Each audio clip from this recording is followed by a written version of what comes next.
matas de notarios bajaron a la calle y hicieron una manifestación y se echó para atrás. ¿Y por qué se echó para atrás? No porque ellos fueran muchos votos ni nada, sino porque hacían parte de redes políticas poderosas. Expansión de la frontera agrícola, incentivos muy fuertes para la apropiación de la tierra y por otra parte justaposición de funciones.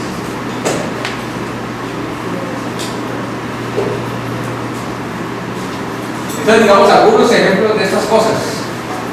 Bueno, ya les hablé de los notarios. ¿Sí? Obviamente aquí no estoy diciendo que todos los notarios sean malas personas, no, conozco algunos notarios excelentes personas, etcétera, etcétera, no. Digamos, la idea es que la idea de los notarios es un estigma y estoy seguro que muchos, ¿verdad? No, genuinamente estoy seguro que muchos se opusieron a cosas ilegales, qué sé yo, pero es que fíjense que el problema no es de claro, es de buenas personas y malas personas, pero el problema en el fondo es de los diseños institucionales que hacen que esos fenómenos sean inevitables. O sea, si las instituciones están construidas de tal forma que generan los incentivos para que esos fenómenos se produzcan, es inevitable que aparezcan. Durante todo el siglo XX existió también la tutela concordataria sobre las comunidades indígenas. ¿Sí? Entonces, ¿cómo era esa cosa? Pues el Estado le daba a comunidades católicas, por ejemplo en el sur del país, típica que los capuchinos, la tutela sobre comunidades indígenas enteras. Y una vez más, uno va a los archivos y se encuentra con permanentes conflictos sobre tierras porque los capuchinos se evangelizaban, pero también se iban quedando con las tierritas y las vendían, etcétera, etcétera. Y una vez más, yo no sé si hay de pronto un capuchino aquí, pero no estoy hablando mal contra los capuchinos, no. Sino hablando del diseño, ¿sí? Es el diseño que produce esto. ¿Listo?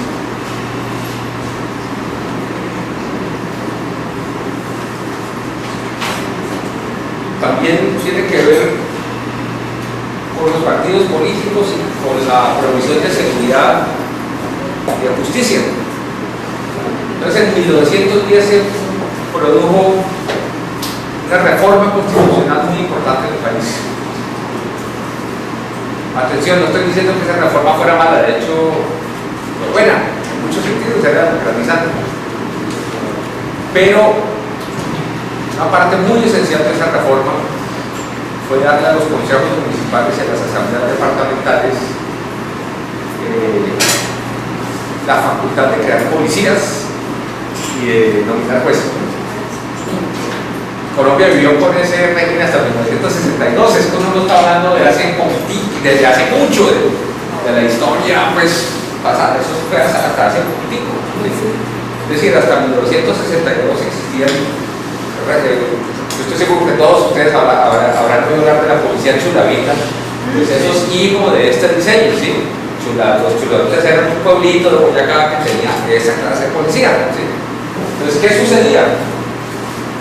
Que las redes políticas tenían control, digamos, sobre la provisión estatal de la seguridad y también sobre la provisión de la justicia. Entonces, si uno de sus miembros cometía una barbaridad, sabía que estaba protegido tanto por el aparato coercivo como por el aparato justicia.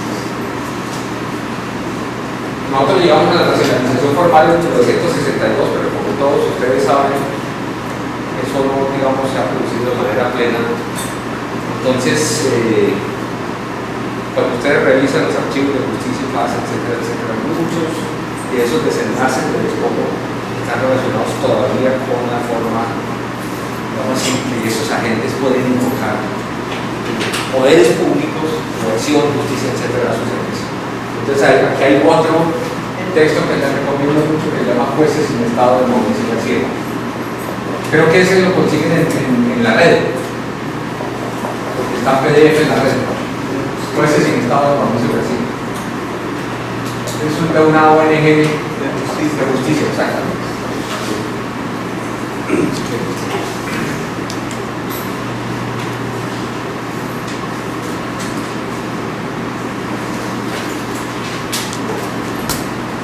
Entonces también hay un problema que Fíjate, cuando existen esos diseños también existe un problema, digamos, de colonización de agencias del Estado. Yo lamento mucho que en Colombia no exista una cosa que se llama historia institucional, pero me gustaría mucho que se hiciera una historia institucional, por ejemplo, del CORE. Nos tocaba porque eran funcionarios de muy buena capacidad, gente muy motivada, gente que, digamos, que ahí enloquecida. ¿Sí? Hay un dicho colombiano que a mí me encanta, que es escoba nueva barre bien. Entonces, de pronto es que la agencia era una escoba nueva, pero igual, vamos a ser la gente muy motivada, pero una cosa muy interesante que ha hecho mi grupo de investigación es coger las cartas que mandaban desde las regiones los propietarios de fincas cuando esos funcionarios empezaban a trabajar. Y tenían estrategias excelentes para ir cocinándose. Entonces los tipos violan la ley, son agresivos, no atienden sus llamadas, los iban sacando. Los iban sacando. El ejemplo más espantoso que conozco de eso tiene que ver con el actual director de la policía, pero en forma positiva. ¿Sí? Ustedes saben que el actual director de la policía era capitán, creo que cheque, ¿no? Y parece que no le gustaba pues, la cosa de las masacres, etcétera, o su vida que no era como tan agradable. Y los que estaban organizando la masacre, que eran el senador Álvaro García y unos amigos, entre otras cosas, para quedarse con la tierra, en un despojo gigantesco, llamaron repetidamente a las autoridades nacionales hasta que finalmente García pudo comunicarse con el presidente de la República y lo trasladaron a Palmiro y hicieron la masacre de los 15 millones. Entonces, digamos, esa capacidad de conexión, fíjense que aquí estamos hablando de redes políticas muy densas que conectan lo local y lo nacional, que pueden desestabilizar y colonizar agencias. ¿Sí? Y que naturalmente eso está directamente vinculado a la transferencia de propiedades.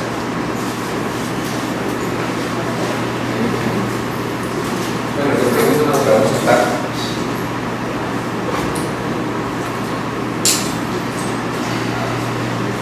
Finalmente tenemos el tema de la juxtaposición de competencias. ¿Sí? Pero fíjense lo que usted estaba diciendo, que creo que es una observación muy importante. Claro, de hecho, durante todo el siglo XX, yo creo que hoy no se discute tanto, pero durante todo el siglo XX, el punto de referencia eran esas cédulas reales, ¿sí? Para la asignación de la tierra. Realmente la reforma de López cambió eso, porque dijo, mira, esas cédulas ya no son tan importantes, ¿sí? Tratando de estabilizar los derechos de propiedad. Pero digamos, cuando usted tiene una masa enorme de territorios baldíos o informales, ¿sí? Porque recuerden que el proceso de asignación de los derechos de propiedad en Colombia es relativamente complicado y es demorado. Una parte muy grande de los campesinos no perfecciona, ese es el término jurídico, no perfecciona sus títulos de propiedad. Entonces, por ejemplo, puede pasar por la notaría, pero no pasa finalmente por la oficina de registro. ¿Sí? Entre otras cosas, por los costos, etcétera, etcétera. Pero pronto ahorita volvemos a eso.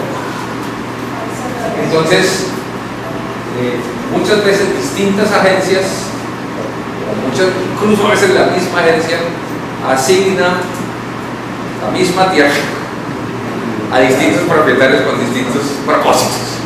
¿Sí? Entonces, fíjense cómo está muy conectado este problema del capitalismo político, de la asignación política de los derechos de propiedad, cómo conecta de una manera muy impresionante ineficiencia, inequidad y debilidad de la regulación. Es una vaina que desarrolla plenamente lo que da la desarrollo. Entonces fíjense que cómo se resuelve la juxtaposición. ¿Sí? Cuando usted tiene 3, 4 asignaciones de derechos de propiedad juxtapuestas, entonces hay dos formas de resolverla.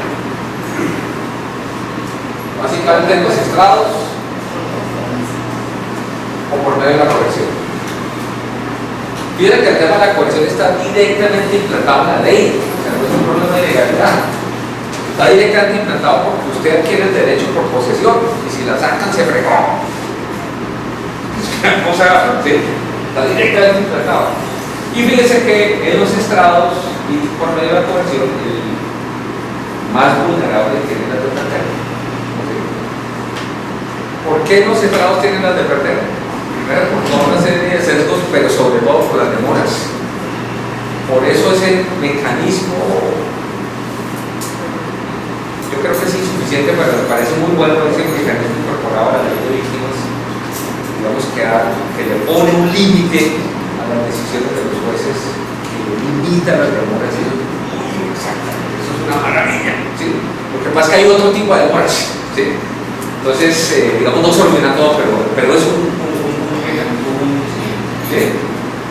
Entonces, digamos, vía coerción o vía este tipo jurídico, para ponerles un caso emblemático, una vez más, en la hacienda Bellacruz, los colonos iniciaron una acción contra el abuelito de los actuales Barranda, y la cosa no ha terminado. ¿Sí? La cosa no ha terminado. Entonces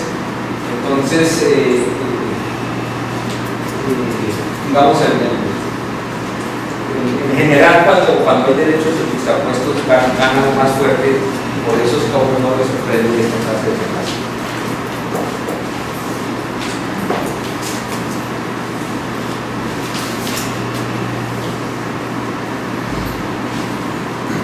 Pero digamos, uno podría pensar en tres grandes conclusiones. En primer lugar, recuerden, aquí estamos viendo todavía los mecanismos de manera panorámica, así que en la otra ya estamos en detalle. Entonces hay como dos grandes invariantes históricas que fíjense que eso explica por qué Colombia sigue siendo un país desplazado mucho menos que antes. En ese sentido la situación ha mejorado, pero mientras existan esos diseños es muy difícil que lo dejemos de ser, ¿sí? Pues por una parte una ampliación, digamos, una ampliación de la frontera agraria continua. No éramos conscientes hace 30 años, hoy en día somos conscientes de que eso puede generar catástrofes económicas, etcétera, etcétera. Ese era un tema que no se había incorporado, digamos, en los debates sobre el desarrollo hace 30 años, hoy en día ya lo sabemos. Y por otra parte, un cierre alrededor de la estructura hacendataria que creo que explicó Alejandro Reyes. Pero si yo tengo razón en lo que les he venido diciendo, el problema va un poco más allá, porque no es solo la articulación alrededor del monopolio político lo que es problemático, ¿sí? Pero le repito, eso es una cosa del pasado distante, está el modelo de Magdalena, etcétera, etcétera, como Luna, o sea, no estaba hablando de hace mucho tiempo, sino, pero eso posiblemente se haya limitado, sino también en una articulación con la competencia política, ¿sí? En el sentido de asignación de derechos de propiedad a través del más fuerte, del mejor conectado, o del que tenga abogados más sofisticados. Y muchas veces ese personaje tenía las tres, ¿sí? Ese personaje tenía las tres. Entonces, ¿cuáles son las consecuencias? Perdón, un ejemplo que me pasé que estaba ahí en las diapositivas, un ejemplo que me pasé que es absolutamente espectacular y de pronto lo vemos más adelante, es el de la Dirección Nacional de Estupefacientes. ¿Sí? Este es un ejemplo muy espectacular porque, fíjense, mire, en todo el mundo, y ya todo el mundo ahorita está recogiendo cuerdas, en todo el mundo se suponía que la reforma agraria había pasado de moda, ¿sí? Que las distribuciones positivas, eso ya no se hablaba, etc. Eso resultó ser paja y ya todo el mundo está parado en otra película, ¿sí? Cuando eso estaba sucediendo, en Colombia dijeron, bueno, eso ya se acabó, pero ¿qué hacemos? Tenemos un problema distributivo serio. Entonces, gobiernos como el de Virgilio Barco, después el de Samper, pero muchos por una presión muy fuerte de los Estados Unidos, se planearon una reforma agraria anticriminal, ¿sí? Y de hecho Virgilio Barco lo dijo casi en esos términos. Entonces diseñaron la idea, miren, vamos a identificar los predios de narcotraficantes, etcétera, y los vamos a distribuir entre los campesinos. ¿Sí? Que parece una idea muy buena. Primero, porque había evidencia que había inversión masiva de los narcos en el campo. ¿Por qué no iban a invertir si efectivamente eso no pagaba impuestos, les permitía dar el dinero, etcétera?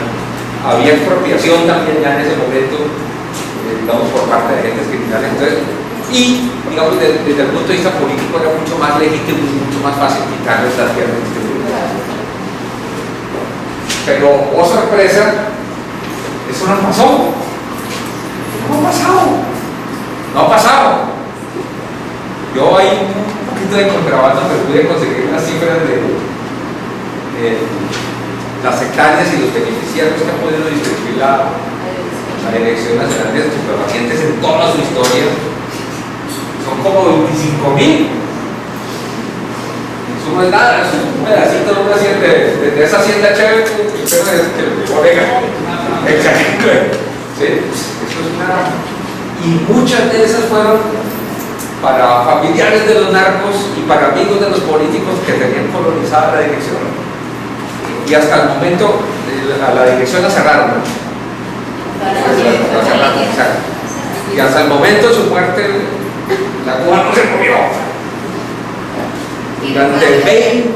Durante 25 años a la luz pública. ¿Por qué no pasó eso? ¿Sí? Eso no es un problema de voluntad político, de gente mala, es un problema de pésimos diseños y de colonización de estructuras de poder sobre los agentes del Estado. Es el problema central. Entonces la idea es cómo cambiar esas estructuras de poder para... Fíjense cómo el patrón va saliendo, el patrón de comportamiento, de desempeño, que vincula acumulación ilegítima y extrema, y desigualdad ilegítima y extrema con ineficiencia, con problemas de regulación. Y fíjense que eso era la Dirección Nacional de Estupefacientes es una cosa competida, y a la facción política se la trataron de sacar, pero eso sí que la sacaron siempre con poder hasta la mano final. Y la combinación tanto de estos modelos como de estas invariantes lo que genera sobre los derechos de propiedad son 4 efectos muy fuertes. ¿Sí? Entonces, primero, inequidad extrema de carácter particularista. ¿Sí? ¿Por qué? Porque la gran mayoría de los agentes vulnerables o débiles o pobres no tienen acceso a los recursos para ese tipo de regulación de los derechos de propiedad. ¿Sí? Uno sí. Personas muy aversas al riesgo, muy poco aversas al riesgo, es decir, personas dispuestas a adoptar grandes riesgos. Una miliciana entrevistada por Alonso Salazar, ese es un contexto urbano, pero creo que es una cosa que aplica mucho en general a Alonso Salazar, el exalcalde de Medellín. Le decía, no, es que yo me metí en esto porque en Colombia hay que ser rico, hay que ser peligroso. Decía la sí. Entonces, claro, si usted tiene los recursos humanos, la poca versión de riesgo para hacerse peligroso, usted de pronto sí. Entonces, primero, generador de desigualdad extrema. Segundo, generador de altos problemas de acción colectiva. De muchos problemas de acción colectiva, de coordinación, ¿sí? De coordinación. Entonces, ese es el otro punto en el que quería hacer mucho énfasis. Ya les dije lo de, digamos, la relación entre pequeña propiedad y desarrollo y lo de derechos de propiedad. Ese cuento que decía Alfonso López por manera rigurosamente cierto. O sea, si usted consigue su propiedad por medio de la coerción y las conexiones políticas, eso quiere decir que se la puede quitar un tipo mejor conectado, más fuerte. ¿Sí? Y una vez más, no voy a justificar, yo estoy tratando de poner ejemplos no muy controversiales, este es el más cercano de nuestro tiempo que voy a poner. Y uno lo que ve, ustedes saben que hubo guerras muy fuertes internas entre los paramilitares, es que algunos de los financiadores de los paramilitares que perdían los iban sacando a bala. ¿Sí? Entonces las guerras entre Don Berna y Don Yacero, o en el norte del país, o entre Martín Llanos y Miguel Arroyave, etcétera, etcétera, había los que se alineaban con el perdedor, quedaban fregados y los iban sacando, lo iban perdiendo. Sí, ese es como el caso extremo. Entonces, cuando Carlos Miguel Ortiz, que es el estudio más sistemático que se ha hecho sobre esa relación entre uso de la población y propiedad de la tierra, vio los patrones de transferencia de propiedad durante la violencia, vio que eran muy inestables. Antes se apoderaba un terreno y de pronto llegaba alguien más vivo, más fuerte y se quitaba. ¿Sí? Entonces, este no es un modelo pro propiedad, no es un modelo de inversión, no genera seguridad en la salud. ¿Sí? Este modelo al que determinadas políticas del Estado podrían estar debilitando, afortunadamente, es un modelo profundamente desestabilizante y profundamente productor de atraso, profundamente productor. ¿Sí? Porque lo que hace es, digamos, cuando usted tiene una propiedad, usted está amenazado y usted mantiene la propiedad bajo control por poder y por comisiones, sus horizontes temporales son muy cortitos, sus inversiones son muy cortitas. Usted no está pensando en futuros largos, sino en futuros cortos. Y eso es absolutamente interesante. Y naturalmente, pues la implicación es que también ese panorama digamos, solo se puede desplegar limitando la capacidad